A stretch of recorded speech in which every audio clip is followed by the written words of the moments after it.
This is the GPL Podcast from GopherPuckLive.com. And Eric, on the flip side, I bet you just love those defensive games. Yeah, if I'm playing, well, I was the same as you, Drew. If I fell asleep on Saturday, oh boy, Juke making mistakes. I love it. And so I had to train for this marathon. Make sure you stay awake for the game tomorrow, too. Really surprised what I saw out of Michigan State because there's so much hype about them going into that series that, oh, they're back. Like, they're playing really well. And then I see them play Minnesota and I'm just like, where's the skill? Now, here's Jupiter and Vigo.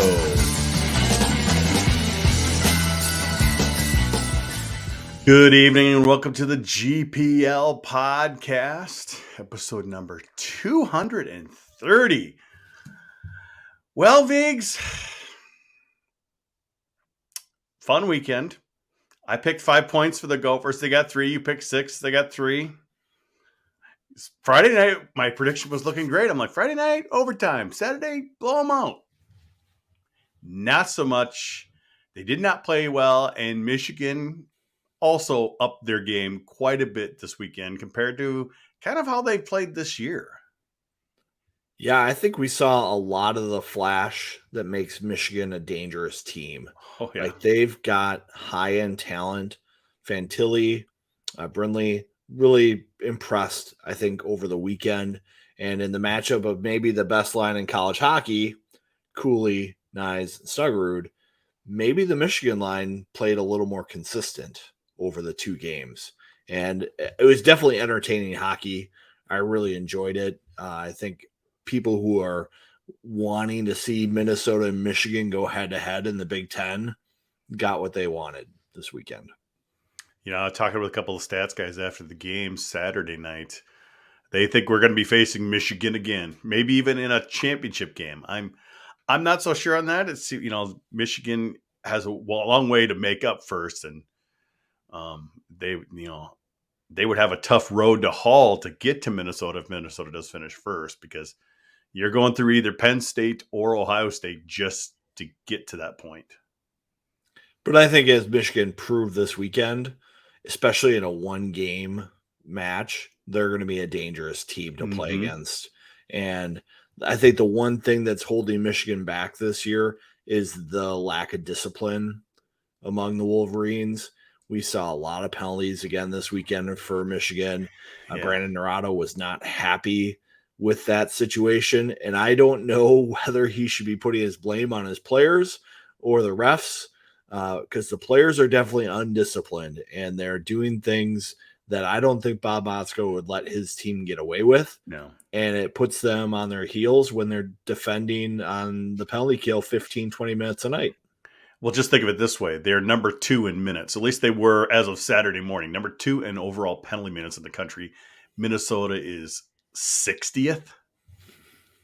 It was 7 minutes, 7 something, and they're at 17. It was something really outrageous. So, you know, I heard, you know, you saw the fans Friday night, Saturday morning complaining about the refs.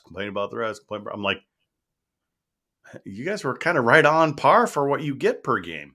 Mm-hmm. If anything, I think some of the Minnesota fans might have been upset with the calls against the Gophers. There were a few maybe phantom calls made during the weekend. I know Bob made a reference in his post game with Wally and Frank and Pat that, you know, the refs were buying the diving that was happening out on the ice. I know Fantilli took a quick one that drew a penalty, I think from Cooley at one point. And there were a couple others where maybe some questionable calls that went the Wolverines' way, maybe to even up the marbles in the pocket of Barry Puckmara, the referee for the weekend. Maybe, you know, I was noticing Tim Hapke posting in the chat before. I'm not sure if he was referring to this as just on the Saturday game or not. Snuggie was a -4, Nyes a -3, Cooley a -2. Is that the weekend or is that just Saturday?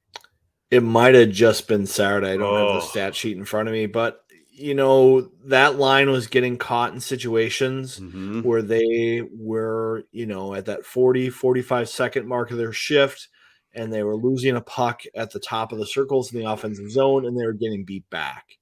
And that is just something that this line needs to address moving forward. Maybe they need to listen to the GPL podcast and listen to you, because you've been talking about it the entire season, Viggs. Well, Bob talked about it on his radio show on Monday, where he said, great NFL quarterbacks know how to control the pace of a game. When there's a little bit of panic out on the team, they know to slow it down, maybe throw a ball away and reset and get control of the game. And I feel like sometimes that line is just out there pushing so hard to continue to score goals that they get caught. And when you're playing against some of the players that Michigan was throwing out there, they're going to make you pay as well. And we talked with Jackson Lacombe about that a little bit today. And he's just like, yeah, that's something that comes with experience. Experienced players know how to handle those situations. And I just think those guys need to go through a weekend like this to learn those lessons.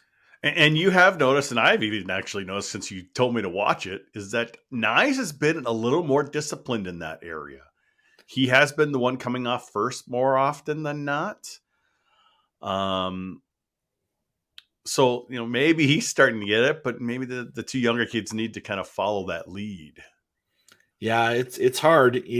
There's that saying where you'd rather have to, tame the tiger than paint the stripes on a cat. You want players who want to score goals and pursue those chances, but at the same time, there's a time to go for it when you're behind, but there's also a time to be smart and be cautious.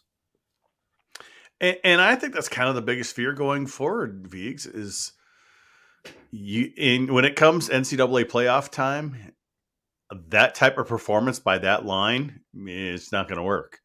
Games are so much tighter. Goals are so much more precious. I heard Lou Nanny talking about that, the other day on KFN. In the NCAA playoffs, it's a different thing, and you can't afford those players having that kind of performance when the pressure's on. Yeah, and I think we saw that in the St. Cloud series. I think we saw that in their exhibition games. I think we've seen Minnesota able to play a disciplined game when they need to, but it's just got to be there when the end of the season comes. And you're glad, I guess, at some point to see it now and have it be correctable, then get to the end of the year and not have gone through that experience. I think that's something that comes up with some of the teams that don't get challenged down the stretch, that they're not sharp enough when they need to be. And let's just hope that they figure it out. I also think on Saturday, losing Snuggerud to the 5-minute contact to the head penalty hurt them as they were trying to put Kurth in there and Lamb in there, and they lost their continuity a little bit there. It definitely did. I'm seeing a bunch of people asking about maybe the loss of Middlestead was under the radar, according to Corey V. How much did that affect the team, and what are his future plans for this weekend, Viggs? What'd you hear this weekend or week? Yeah, he's skating. I don't think he's going to be playing this weekend. I'd be surprised. I think it's better for them to be cautious. Michigan State is probably a team where they can get away with rolling their 6D. And I almost think putting Fish in the lineup was maybe a little bit of a putting your toes in the waters of whether or not Fish can play a regular shift with this group going forward against good teams. And you always need the depth. You always need the depth. Yep. If somebody else gets hurt, you want to see what you have there. I don't know if Michigan was a great matchup for Fish. There were a couple of rushes where he was a little bit on his heels, but who isn't going to be against some of the Michigan's top players? What'd you think of Schmidt playing? I thought he looked great. He spoke a lot at availability today about his journey, leaving Union and thinking hockey was done and enrolling in school and being a student and getting a call from Motzko, just before Christmas, asking, hey, maybe you're interested in continuing hockey and playing with the Minnesota hockey team. And he, stepped out on the pond with his buddies over break and said, yeah, let's do this. And it took him a long time to get his legs back because he had basically hung him up. He thought he was done. And he adds an element to this team that could be important down the stretch. If that fourth line isn't scoring goals, contributing offense, They need to contribute momentum somehow. And if it's him being physical in a way where he doesn't take penalties. Yes, that's what I was thinking. He didn't take a penalty all weekend because in those exhibition games, he kind of got in trouble quickly. Yeah, and last year I think he got a couple opportunities to skate and in exhibitions, and he kept taking penalties too. Brodzinski joked about that every time he hits someone, because he's so big, he can't help but take a penalty. But he focused his energy against Michigan, and he was a noticeable impact player. And I think it brought some energy to the crowd, brought some energy to the bench, and I think we're going to see more of him down the stretch here. Another part of the weekend is, we actually talked about it with Connor last week, is that Portillo showed up. He might have kicked off the net a few times Friday night, but he also had 49 shots coming at him. And there was a couple big saves in those shots as well, Vig. So Portillo was big. Yeah, I thought the Gophers really poured it on Friday. I think they hit 4 or 5 pipes during the night as well. One in overtime, too. Mm-hmm. And Portillo was frustrated with his team, I think, on Friday night. And I'm sure he had words for his teammates Saturday in film, talking about what he needed to see from them the next night. And he answered the bell on Saturday. He played very well, I thought. Well, he left without his team. While the Gophers were celebrating their overtime goal, Portillo went straight off the ice, Vigs. And I think that's was showing his frustration. It had nothing to do with the Gophers. It was, his team in front of him, because we had seen him vocal earlier in the night, during a couple TV timeouts as well. And I saw that Saturday night. He was vocal, very vocal with his teammates. Yeah, he's been known as a pretty loud goaltender. He's not one of those guys who just sits between the pipes and stops the puck. He's after his teammates, and he'll hoot and holler a little bit when he makes big saves, and probably a key component for Michigan to move forward. And when you're that big, a goalie, pucks seem to hit you when you're on your game and you're playing aggressively. And he made some nice saves when he pushed across the crease. I thought his movement looked pretty good. He was pretty calm. Sometimes we've seen Portillo lose his net and scramble a little bit and try to be too athletic at times. It's the anti-Justin Close goaltending where you're just all over the place. And he kept Michigan in it all weekend. Yeah, when I was shooting down low in the first period, and I saw, they all came up with their lineups, and I'm like, Portillo is the biggest guy on their team. He's 6'6", which puts him at about 6'7.5", close to 6'8" in the goal. He's a big boy. So it's not just, our goalie's yelling at us. We got this big dude who could probably kick our ass. And he can kick the net off too. Boy. We were tweeting about it, and then Nate was, we had a good time with Nate Friday night too when he was tweeting about it. He was a little better Saturday, but then you also had the University of Michigan and Minnesota Twitter accounts going back and forth, and they both have legit things. Yes, Mariucci's pegs are screwed up. Yes, goalies take advantage of that. I mean, they'd be dumb not to, because they're not going to get called Veeks unless they literally are seen doing it over and over and over. Yeah, and big goalies like Portillo, they have a style where they do push off the post sometimes to get across.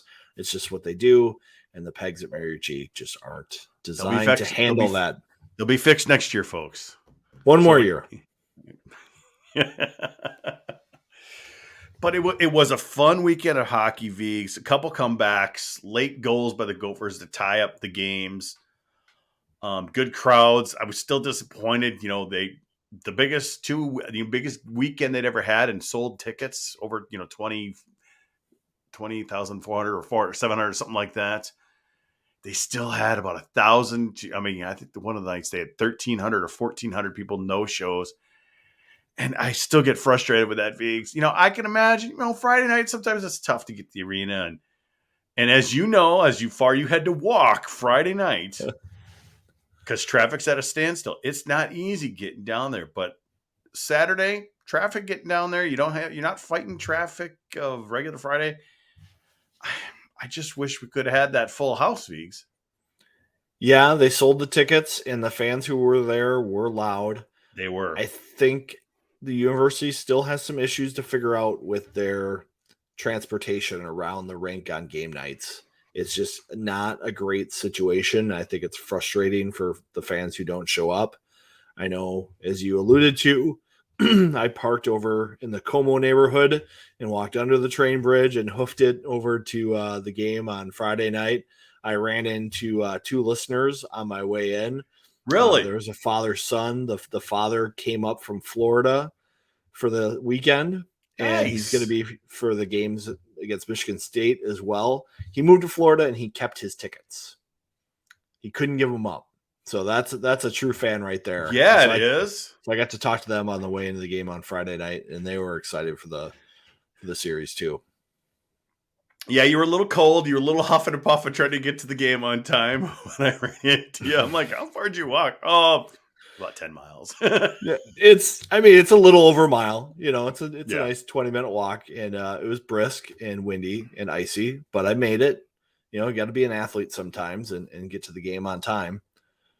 So okay, yeah. Ramps are brutal now. They want the attendance and cash. 40-minute trip from Station 280. Looks like you might have walked by Chris too. Chris L. So yeah, there is frustration, Viggs. I went as a fan Saturday, but I went down there earlier because I wanted to get that nice little bag they had going there, which was kind of nice. They're nice little tote bags as you see in Minnesota. So I want to get there early. So I've always tried to get there as early as possible. Got there early. We went to Cane's for some just quick dinner. Got there and it was fine. But then I know a lot of people, they don't want to hang around the arena for an hour before a game. I don't blame them. And I didn't mind the lot because I just did like a tap and pay thing and it went fairly quickly, but I don't know. It's just more the streets. It's there's just so many things there, and it's the same for football. It's got to be worse for football because all those lots end up getting full, but it is a prepaid, usually pre-planned thing. But you still have the people coming in, and you still have the volume. So what can they do? Yeah, I feel like they're just gonna have to be some improvements to the area in terms of how the lights and traffic flow is planned out. I would highly recommend the university investing in some drones to fly over campus on these game days and identify where the traffic's coming from, how it's moving through, where the backups are, and what possible things. I'm obviously not an expert in game day experience. I know that the athletic department wants to encourage people to come early to alleviate these problems. Yes. But sometimes life gets in the way and you just got to try to figure it out and get there. And sometimes you have to hoof it to make it on time. I could see, having the traffic lights and stuff after a game, having cops out there directing. You can do that sometimes, or like you said, maybe someone's monitoring. I mean, all it takes is like, hey, somebody down at MnDOT, somebody start monitoring. Oh, looks like the game's over. Let's change the lights on some of these a little bit to get things moving. But coming in is different. I mean, like I said, everyone's coming in at different times. I don't know. You got to think that 45 minutes before game, there's some improvements they can make. I know that the area is not great for traffic flow and it can be complicated, but I do think it's something to address sometime at the university. I know, the parking, they've tried to do the valet parking for people. It's kind of a pricey option for the ritzy people, but for us commoners, we sometimes have to park over by Van Cleve and whatnot to get over the game. All right. Enough of that. Got some Hobey candidates, Viggs. We got Lacombe, Faber, and a late ad, Mr. Nyes. Yeah, I was a little surprised to see 2 Gophers on the initial list. If people aren't familiar with how the Hobey nomination process works, every coach gets to nominate 3 of their own players, and they can nominate 3 other players not on their team. And so most coaches are not going to be nominating players for other schools. It's just not what they do. but the coaches can nominate up to 3. And I think what Bob was doing initially was, okay, Faber, Lacombe could have signed and left early. They're kind of program guys who have passed up that NHL pro pipeline for at least one more year to come back. And I think Bob maybe didn't want to just single out somebody from the Nyes, Cooley, Snuggerud line. I mean, they are among the nation's leading scorers, those 3, and he didn't want to single one out. And then after the nomination list got out there, he's like, okay, we should put Matty Nyes on there. He could be playing for Toronto as well. And so they made that late adjustment. So those are your 3 candidates. And to be honest, I feel like if I was handicapping who I would vote for from the Gophers, I would have Lacombe 1, Nyes 2, Faber 3, just because of the way their point production is and the impact they have on the game. Now, if I was drafting a college hockey team, Brock Faber might be my number 1 overall pick just because I know how steady he is. Yep. But awards and team building are 2 different things. How much does Brock Faber come into the Matt Dumba decision for the Wild? I see people like, should they get rid of him? I mean, this and this and this. I'm like thinking that might be a big deal come spring. Well, here's my take on the Dumba situation. I don't know if there's a big market for him out there in the NHL for another team to take him on and to give anything of value that really helps your team right now. Maybe you could get some sort of pick down the line, but I think there's a risk there for the Wild if they move on from Dumba and they count on Faber making an impact right away. I feel like he's going to make an impact. A lot of scouts feel like he's going to be making an impact, but you don't really know until you get him on the ice in a regular shift in the NHL how it's going to go. And it's going to be a big adjustment for him. I think he can make it, but can you make it after playing in a Frozen Four?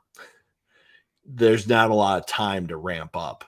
So I think that's the risk, and we'll see what ends up happening. I think Brock Faber is going to have a long pro career, but I think it would be a lot to expect him to go right from Frozen Four to NHL playoffs. I would agree with you there. I think they do have some big expectations, and it might weigh in with how they decide or what they decide to do with Dumba. Yeah, I feel like Kalen Addison and Brock Faber would be a great third pair for the Wild. And I think that gives you Brock Faber who can kill penalties and gives you Kalen Addison who can go on the power play. Mm-hmm. So from what I've seen of those 2 players, that's just perfect role playing for them. Very interesting. But as for finalists, someone was commenting here. I might have scrolled up already, but they're all 3 really good, but maybe not one of them is going to be able to stand out to be one of the final 3. The Hobey. Well, if Jackson Lacombe keeps getting these late third period tying goals, he's going to be right up there. Maybe. I haven't looked at the stats to see just where Lacombe is ranking among defensemen for points, but usually with these awards, I tend to think those points are a big deal. And I think for Lacombe to be scoring these goals helps his candidacy, because I think Minnesota is clearly going to be a number 1 seed type team, and he is their leader, I think, offensively right now. And you can get hot too, because you look at Myers last year, he was like 15th or 16th in scoring overall. Mm-hmm. But it was the kind of goals he was scoring when he was scoring, and the type of play he had the last 2 months of the season. Yeah, how you finish is a big part of these. And I mean, Lacombe, I'm just looking, he's got 25 points in 26 games. That puts him in, I think, the top 25 or top 30 of all scorers in college hockey. There's only 1 defenseman ahead of him in scoring right now in the country, and that's Lane Hudson from BU. So I think he's putting himself right in the argument. But as we know, points and goals are not everything. Just look at Ryan Potulny. No one has scored 38 goals since he did. And no one had scored that many goals in 10 years before he did. Wasn't a finalist. Even after the famous Wooger, he gets that fourth goal in that crazy St. Cloud, semifinal at the WCHA Final 5. And Wooger's just going, Hobey. So it's definitely some other things that happen with it. It's not just scoring, because otherwise Ryan Petone would have had probably a Hobey Baker. So, and I kind of feel like we're getting to the point in college hockey where the Hobey also has some of that pro potential piece to it. Like, is this player going to make it as a pro and be a successful one? I think, Mr. Hockey kind of has that thing for Minnesota high schools too. Is that senior going to go on and be a potential pro type player? There's some of that bias that goes into the voting as well. So we'll have to see how that progresses, folks. People get excited about the vote. Don't. It's like 1%, and it really means literally nothing in the long run. So it's all about how good you are, what you do outside of hockey, what you do in the classroom. A lot of things kind of go into the Hobey selections. More news today, Vigs. More troubles with Sinclair and Bally Sports. They're heading towards bankruptcy. They owe billions and billions of dollars. They can't get good news. Apparently, they're not making much with their $20 a month subscription, because I certainly wasn't going to pay that to see Bally's. Do you pay that to see Bally's, or you're on YouTube? Do you get Bally's? No, I do not. So I've been doing some of the ESPN Plus streaming of NHL games, and then the Big Ten Plus for Gopher hockey games. And I've been able to kind of figure it out with those two things. Exactly what I've done. Yep. But I think it's challenging. They kind of push their chips into the wrong spot and at the wrong time too. And at the wrong time. I think if they would have pushed those chips in on streaming quicker, they might have saved themselves. They might have established a foothold in people's streaming packages. Because I think over the last 3 years, people have had to choose which packages they want to get. And I think Bally's just came out with that app and that service recently. It's too late. And it's late. And it's too late. And they officially, they don't even have Twins baseball either. I don't think they ever figured that out. So,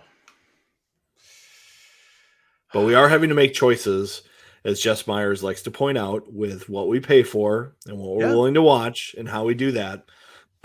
So there's never been a time when there's been more sports available for us to watch. Exactly. We get to choose what we want to pay for. I mean, say like you put me on to the BTN Plus last year, or at the end, in April, and that's, so I'm like, okay, I'm done with TV. I'm doing YouTube TV, and then I do the BTN Plus, just the men and women hockey package. So like I said, I get all the men's games on Bally Sports. I get all like the Wisconsin games on Bally Sports too, if I want. And the only games, we don't get are the ones that are on the actual Big Ten Network broadcast TV. Those are streamed on like the Fox Sports app. And I can get those with my YouTube TV. So so that's it works out. You put me down the right path, Viggs. I have learned. But it's going to be interesting to see what happens, because they're paying these teams a lot of money. The baseball, the basketball, the hockey. They aren't getting it back. People are dropping them because they don't want to charge so much. They still have some of the big net. They still have DirecTV because DirecTV pays for everything. But I think even DirecTV is going to get in an interesting area because, losing the NFL package for next season to YouTube TV, a lot of people buy DirecTV just for fantasy football so they can see all those games. V's. Yeah, it's and that's like the first. That's like the first big hit into DirecTV and their kind of sports dominance. Yeah, and I think we're going to start to see things on like Paramount Plus and more things on like Peacock. As these networks try to make their streaming service part of your package that you rotate in and rotate out. HBO just got the USA Soccer package for some of their games. Yeah. You're just going to see more and more diversions here to figure it out. Like these services, like you said, YouTube and Peacock and Paramount, start upping your thing. Say, we've got 4K on these.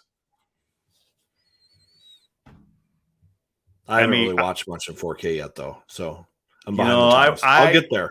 I had some 4K when I had some Dish Network for the Olympics back the Olympics like in 2018, and wow, was it good? 4K is got to be great for hockey, I bet. It was fabulous. I mean, obviously, we're not going to get Gopher hockey in 4K, but I'd love to see some of those. Pardon? A Frozen 4 in 4K? That would be nice.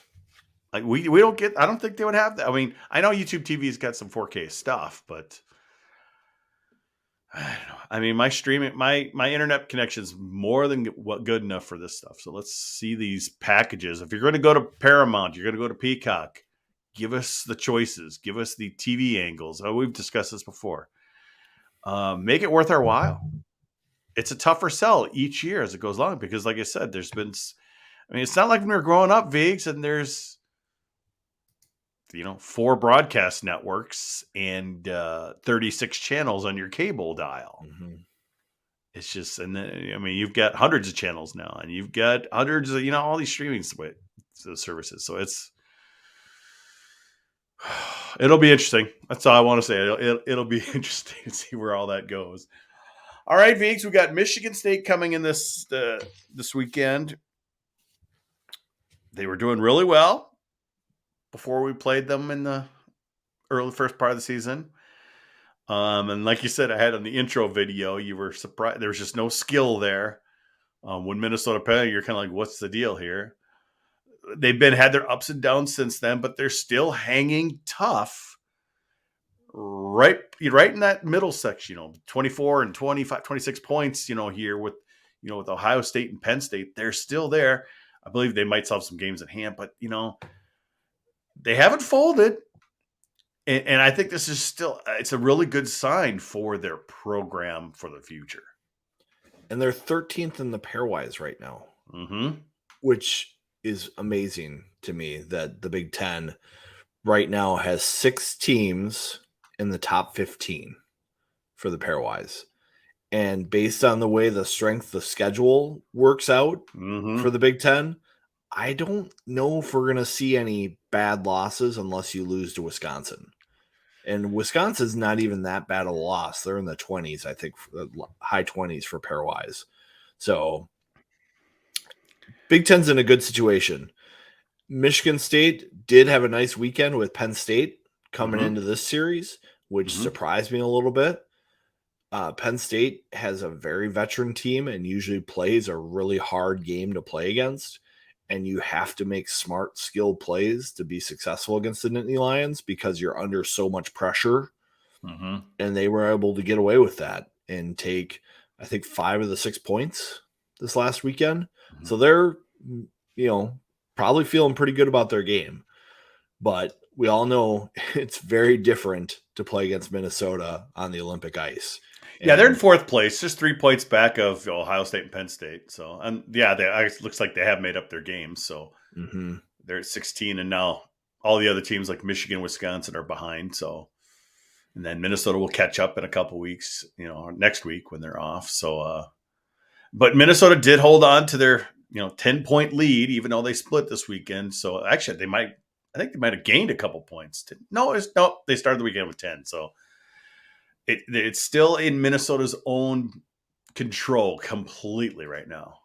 And Minnesota can win another series against an opponent by just, getting one win or tying out the weekend. And I think they're looking for a little bit more than that. I thought that they still had rust in their game against Michigan. It's just shouldn't be having rust anymore, though, Biggs. It's just Minnesota has enough skill right now where they have players who can make the plays when they present themselves. But I don't think we saw a very complete game by them either. They need the will to go with the skill. Well, it's more disciplined, I think. Minnesota has to have that discipline. The one line that has it is the Nevers, Nelson, Brodzinski line. Those 3 make smart puck possession plays. They have poise in the puck. They hold on the puck. Every once in a while, we see Brodzinski take these shots that really aren't dangerous and result in one and done possessions. But I've noticed over the season, he's doing that less often. He is more often taking it into the corner, making a possession play, and looking for those opportunities when Nelson and Nevers can make plays below the goal line and Brodzinski can find space up high in the zone. And when he gets those chances, like he did this last weekend on Saturday, he can put those away. He is a very talented shooter when he's got Nelson dishing pucks out to him and he can one touch it up top. That's his skill set. And that's how he's going to be a consistent goal scorer. By the way, that was a very cool play with Lacombe, Cooley, and Brodzinski in the third period last Saturday. All right, Cooley's got some speed. Let's ice it. He's going to beat the puck down there.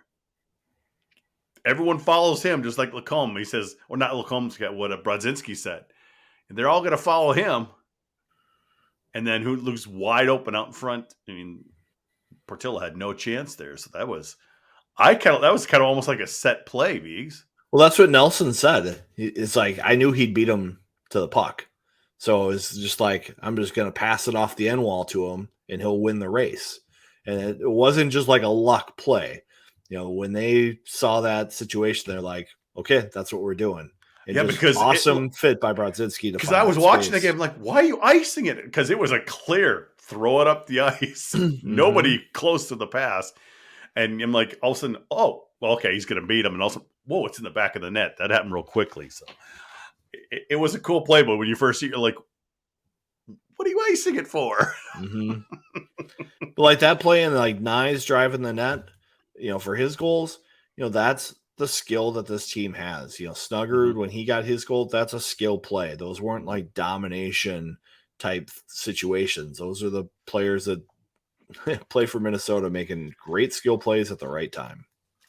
Gopher social media wants to name that line, Nelson, Nevers, and Brodzinski. They're taking suggestions. Do you have any suggestions for that name?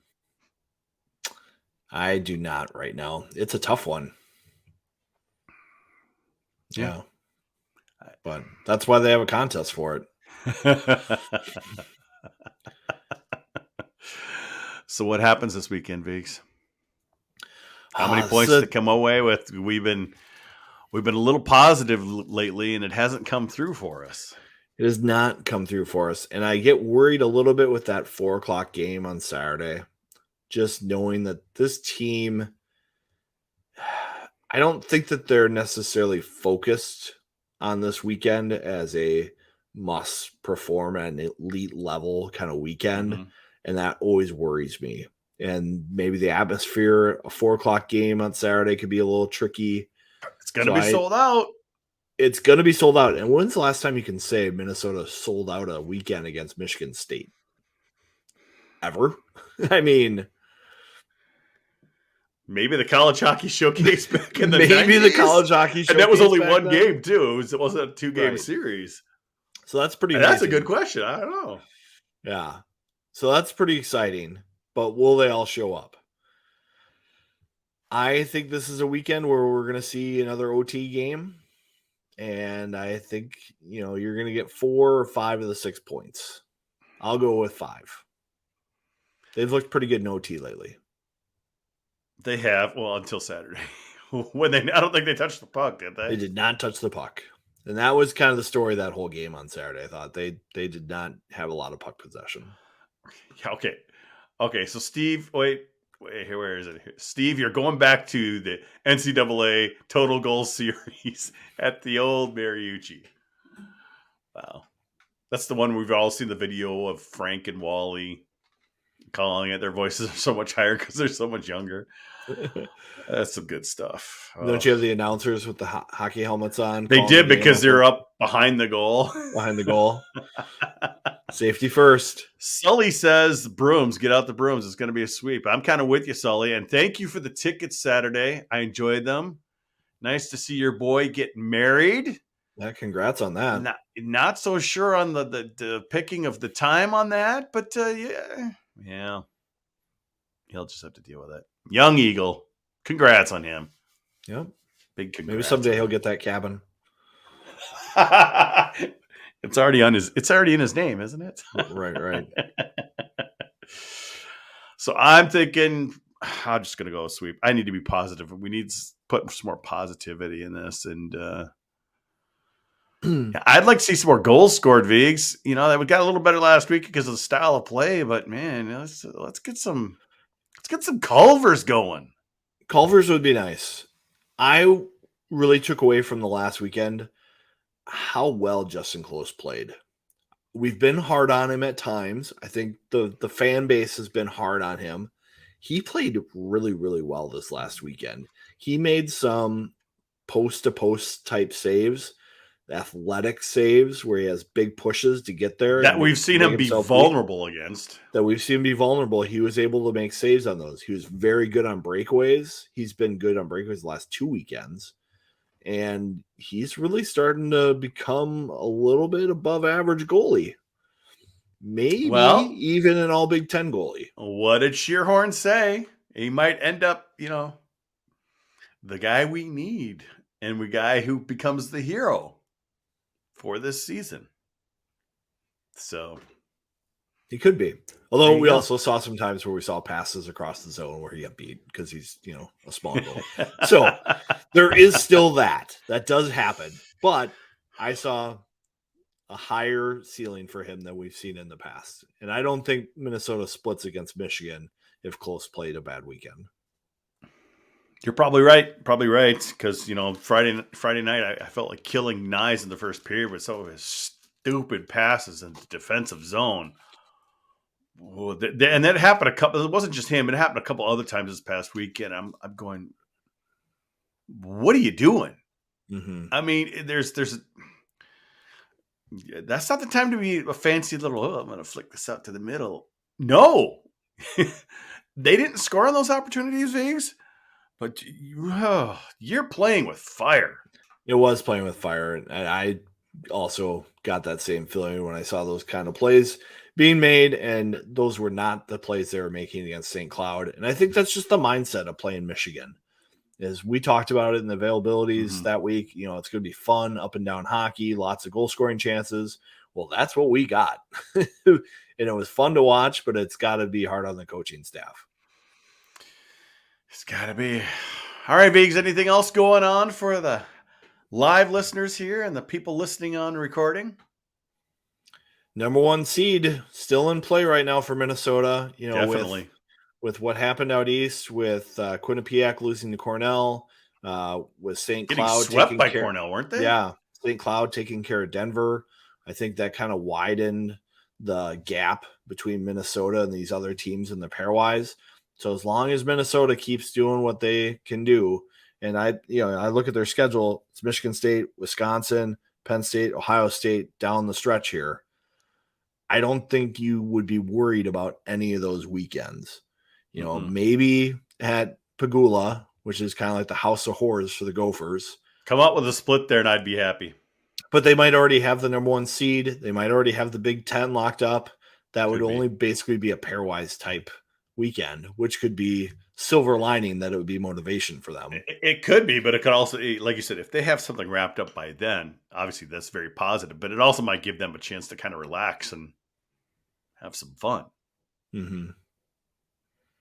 Yeah, I'll be posting some quotes from Colin Schmidt this week. Mm-hmm. Look forward to those tomorrow. He was a bright-eyed, bushy-tailed 6'4" forward at availability today. I think he's pretty pleased to be there. He had some good answers to questions that the media was peppering him with. You can tell he's a smart guy. And, well, he was at Union, not a bad school. Yeah. So he's a pretty smart guy, and he did well for himself in his media debut today, and it was fun to get to chat with him a little bit. All right.